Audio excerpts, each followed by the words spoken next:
今日過得去啦，呢句說話更加適合當下服用。以前就話今日要過得好，過得好真係好難㗎，過得去已經好 OK。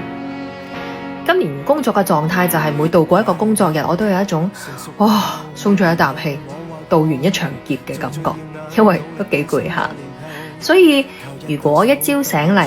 我覺得今日好焦慮，面前有一件好難嘅事情要自己去解決嘅時候，我都會咁樣去安慰自己，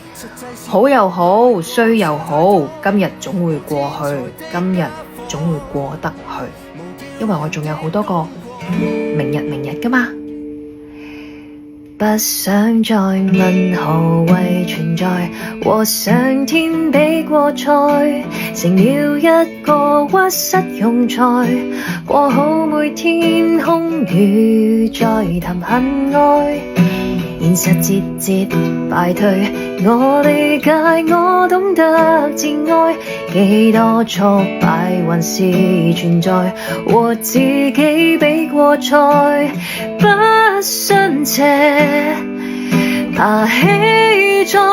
佇立抗衡倦怠，至少我努力過，捱到底，命途面前淡然不感慨。又過咗今日啦〜